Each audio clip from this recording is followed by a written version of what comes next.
Hey everyone, Anthony Ramos from GLAAD here. We could not be more excited to be partnering with Theory to host one of their Be Heard panels, which aims to empower and educate through bringing diverse voices together in conversation.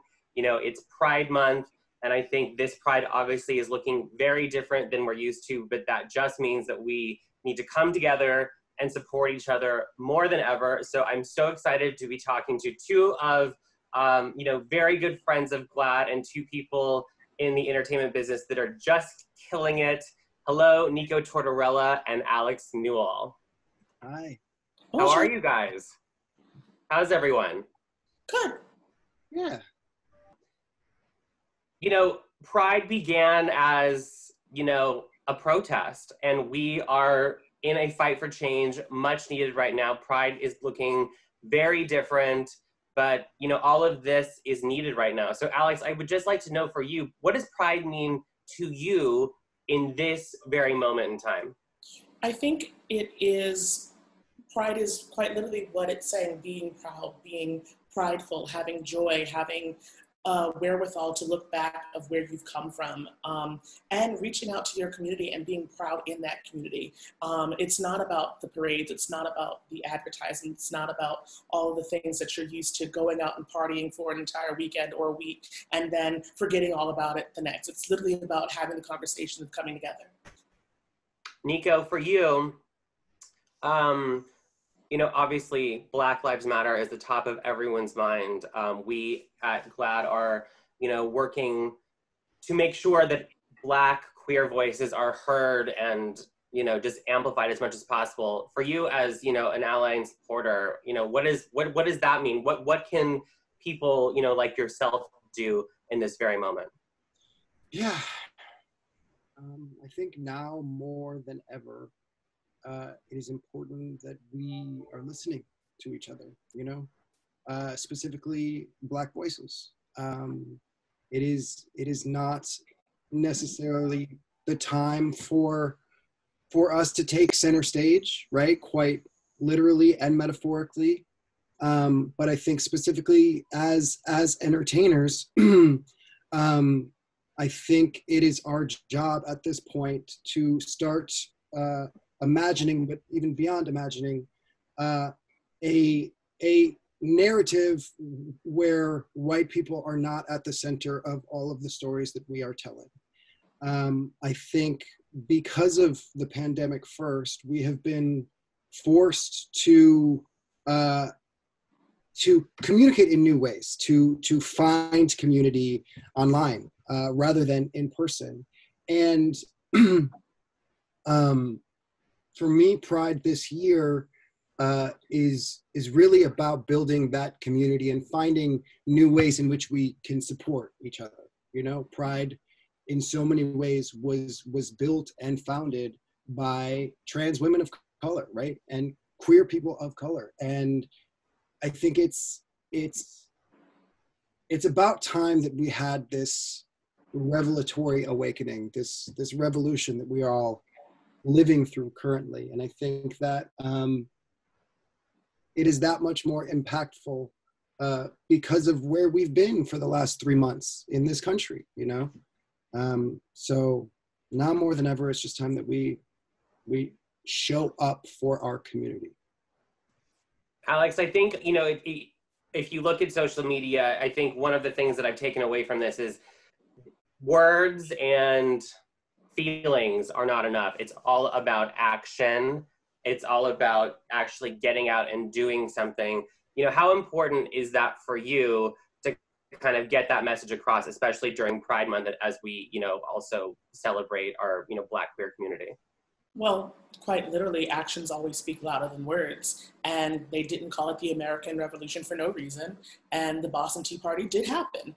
And I think if you want active change, you have to make it. And you have to be the one to enforce it. And you have to be the one to get out there and apply it to your lives. And I always say that the Black voice has never truly ever really been heard until now, and still not even that much. So I rely on my non-people of color to listen to each other, for number one, because your voice is the ones that the bigoted, racist people are going to listen to first. let's talk about voting, because I think, you know, isn't a better time during Pride Month and with the current situation to remind people that there is a direct correlation that's happening with this. You have to vote.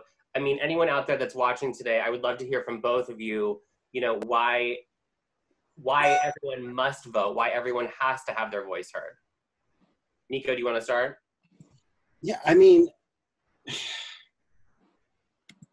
just at like a basic level, right? Legislation has been getting passed. Anti-queer legislation has been getting passed in this country for the last 4 years in ways that we have never seen in our lifetimes. We are absolutely going backward within our community, and it's scary. Our vote really does count, and it's not just at a federal level, right? It's local governments. It's getting as many people as we possibly can who understand who we are, right? And what it means to be marginalized wherever you stand in the office, anywhere. And we have the power to change that with our votes. Alex, do you want to add anything about voting onto that conversation? You know, as I tell all of my little baby students and kids that are wanting to be in this business, I'm always just like, yeah, be in this business. Clearly, are you voting? You're 18. Are you voting? Because if you are complaining about what's happening around you and you're not voting, then you don't have the right to complain. You actively had a duty to vote and make your voice heard. So now you're just screaming white noise. So your voice is heard through your vote. Absolutely. Okay, I want to talk a little bit about fashion, because the two of you are of the best and most entertaining dressers that I know. We're here with Theory, obviously, but I think for, you know, as we, you know, celebrate Pride Month and we think about the queer community, self-expression is key, and the most basic way that people can do that is by the way that, you know, what they decide to wear. So, you know, how important is, you know, the kind of getting dressed and the clothing for you, you know, to express yourself? And I guess, you know, has that been impacted at all by quarantine? Because, you know, we're definitely all going out a lot less these days. Nico, why don't you start? I mean, I haven't worn as much camo and orange and Crocs ever in my entire life than I am right now. But in so many ways that feels performative, even here in my house. We all wake up every single morning and decide who we are going to present to the world. And it doesn't always coincide with how we are feeling inside, right? We all perform our genders, right? Through our expressions. And it has been such a key to all identity since the beginning of time. And I think we are definitely seeing the degendering of fashion move in a more interesting direction, you know? I mean, it's not just overalls and black, whites, and grays, right? I think that we all have the opportunity to express not only how we feel, but how we want the world to perceive us, right? And I think it's important to know that those two things don't always go hand in hand, and that's okay, you know? I think in just my own expression, there's a fluidity to it that doesn't always make sense to other people, but it makes sense to me, and that's all that matters. You don't have to stick with one thing for the rest of your life. Play, right? Play. Alex, how about for you? I know clothing, you have a lot of fun with it, with looks and such. So tell us a little bit about how, you know, how important that is for you, you know, every day as you take on the world. Well, you know, I love a good Luke Skywalker, because you gotta get dressed. But your fashion, what you adorn, is your own happiness, what you want to exude to the world, what you put on, whether it's all black, all color, anything. It should reflect on how you feel and what you want to show to the world and what you want to express to the world. I think for me personally, I wear whatever I want because I tell the world I'm going to do whatever I want. I'm going to say whatever I want. I'm going to act however I want. I'm going to be whoever I want. And it is kind of my own armor going into the world saying, F all of your stigmas and structures that you have. So I think it should express what you're feeling, how you're, what you want to be perceived as, what you don't want to be perceived as. There's so many different forms of what clothes are. And it's not just, I have to put clothes on so you don't see my genitalia. Right. Let's talk about television, because the two of you are no stranger to hit television shows. You know, Nico, I'll start with you. You know, I guess, you know, you've been, you know, with Younger and obviously films and other projects, you know, you are someone now that beyond being an actor, you've made it such a point to be an activist and speak up for the queer community. But I would imagine early on in your career that may not have been what was advised of you. Did you ever have anyone, you know, say to kind of be a certain way, or don't say this about yourself, or don't wear this, in fear of, you know, your career maybe not taking off or being as successful? It still happens to a certain degree. But yeah, absolutely. I remember when I first moved to LA and I was breaking into the industry, or attempting to, I had long hair. And the first time I had a meeting with a manager, he was like, you have to cut it off. If you want to be taken seriously, like, you have to present as masculine as possible. I mean, this was 12 years ago. It wasn't really that long ago, you know? And I feel like that was my first step into conformity in one way or another, because I was presenting in a much different way than I feel like the world has gotten to know me as early on in my career. And then I kind of had to go backwards, right? Invent myself as this leading man figure. And then once I got to a certain place, I allowed myself really to step back into a queer version of who I am. But every step along the way, I have been met with, whether it's a person on my team or an executive somewhere, who lays out these like unwritten rules of Hollywood and what it means to be an actor specifically that looks like me, right? And I just got to a point where I just like I wasn't hearing it anymore. And I think going off of what Alex was saying earlier about the importance of white people listening to white people, right? I think because of the privilege that I was allotted in the characters that I play on television, right? And obviously the laundry list of other privileges that I have, but the world got to know me as Josh, right? A cis, straight, white boy, you know, with a smile and a heart. And I realized that because that's how they perceived me, I was able to insert my own queer theory and messaging in ways, in households that maybe wouldn't be hearing it anywhere else, you know? So it became a responsibility more than anything. And that's hands down the driving force in what I do. For the record, I think I still have that Josh calendar. You knew I was going to say that. I was actually just thinking about that the other day. Alex, if you haven't seen that calendar, I will send you a copy. It's a lot of Nico. Anyway, Alex, for you, you know, obviously Glee, so many others, you know, you also are an amazing singer, and of course, Zoe's extraordinary playlist, you know, having so much success singing on stage, on TV. But, you know, for you early on in your career, were you ever put in, you know, that box, or what, did someone say to you, you know, don't be this, don't wear this? I would just be, you know, I'd love to hear, you know, your experience with that. Absolutely not. People don't have the wherewithal to argue with me. They really don't. I started on the Glee project and I wore a whole sandwich board that said gay. And I was just like, in here, this is my insecurity. I'm so insecure while I'm just 18 years old being outwardly gay. I don't think that anyone would have said anything. If anything, I heard, be more of yourself, be more authentic. And I think that is just solely in people not having the wherewithal to argue with me. Can I ask a question, Alex? Yeah.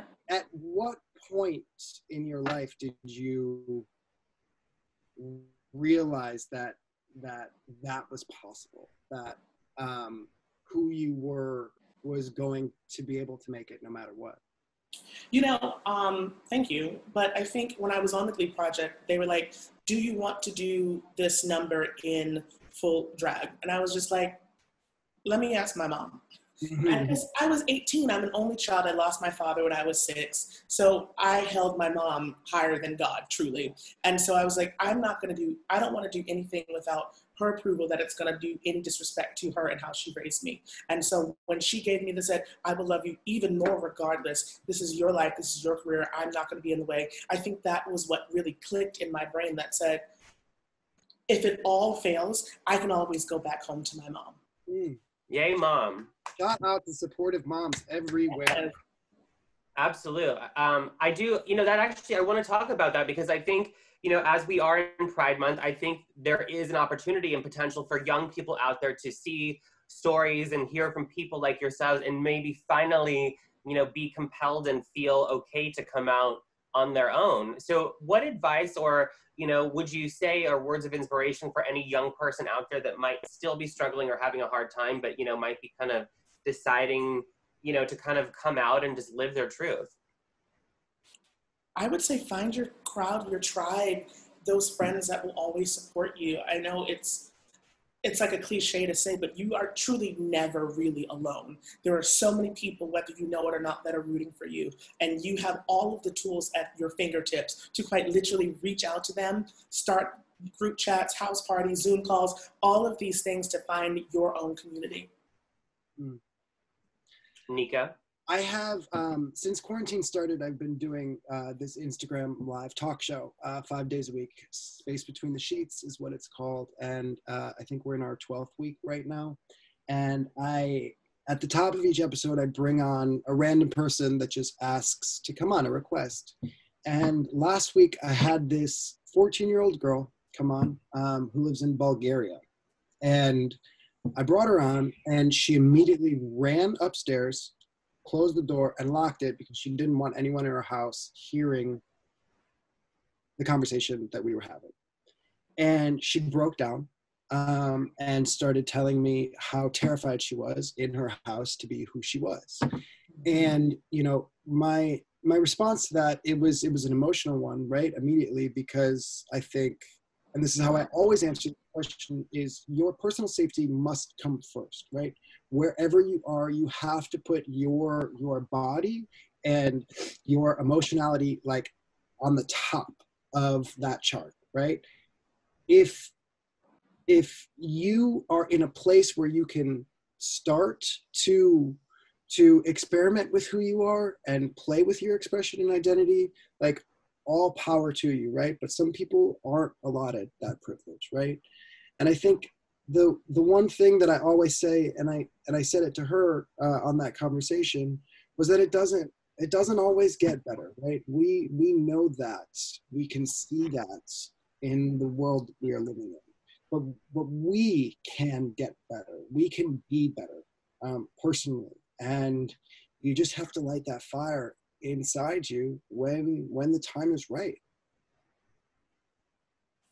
Absolutely. I mean, I love that you are having those, that's the beauty of technology. Like, you're able to talk to someone a billion miles across in a different country, in a different, walk of life, and hear, their experience. I guess, I think one of the, I'm always looking for the positive, but being in quarantine, I think it's been a moment for people to reflect and to learn about the queer community and to learn about themselves so I guess, as you've been in quarantine, has there been anything that you have, read or come across that's kind of given you hope or inspiration? Because, we obviously, are doing the fight and need to continue to do that, but we also need to have some joy, which I hope Pride will, bring a little bit for the community. I think what I've come across during quarantine and seen a little bit of hope is the active awareness that a lot of people are gaining throughout everything that's happening currently in our society. That gives me hope that finally, after years of me being actively, openly schizophrenic of code switching and not showing myself, not showing my Black side to this person, showing this and doing all of those things, that people are now aware that a lot of brown people have been quite literally not themselves to people, whether it's in the workplace and having to be like, let me code switch really fast and be like, well, per my previous email, or please don't wear your hair like that. That's a microaggression. I'm so sorry. We're literally shining a light on a shadow, and that gives me hope and progress going forward. It's beautiful. Nico? Yeah, I mean, I'm just going to kind of piggyback off of that. And I don't mean to plug my talk show any more than I already did, but you know, I've been having conversations with people all over the world every day, and 99% of the people that I'm talking to don't have platforms. There isn't any form of celebrity there. They are just real people. And these are conversations that I think, because of the format, right? There is a wall that's immediately taken down, and you get to see people. I think so much of the activation that we see in the news, or even on social media, right? Like, it's a presentation of sorts, right? And I think that these conversations that I've been having have been so intimate. I mean, it all takes place in bed, right? And I've just been able to hear and listen to people's stories in a way that I never was, or never even really was tuned into. And it's been my saving grace, for sure, hands down. Last question for you guys, because I just thought of this. You know, there are people who are actors and artists and performers, but given social media and the opportunities, you know, that it brings, do you think that people like yourselves that, you know, are famous, notable influencers that have a following and a platform, that they also must use it to fight for change and must use it to, you know, take a stand on something? Because, you know, like, not everyone, I don't think everyone does necessarily, but, you know, I know for both of you, it's been important to not just be, you know, a famous person. You use your, you know, your platform to, you know, to make change and to inspire people, you know, to do so. I'm not going to tell everybody that they need to step on a soapbox and do something, but I will say it would behoove them to. I think that if you create the change you want to see, that's it. Well, I will step in and take that initiative. If you have a platform and you are not fucking using it, get out of the way so somebody else can. There's too much at stake right now. There's a reason that you have been given the microphone. There's a reason that you have that light. Shine it in the right direction, because you're a waste of space if you're not. I'm talking to whoever is listening, for real. We all have something to say. And if you don't have something to say, what are you doing? Like, you're just not listening. Or it's because you don't need to have something to say. And if that's the case, check yourself, check your privilege, and figure out what's happening in this world, because it's a mess and we need you. That is a big yes. I absolutely agree with you. Last question, because, you know, we are here with our friends at Theory, and, you know, we all have been talking a little bit about fashion. Okay, so here's a little rapid fire question for you.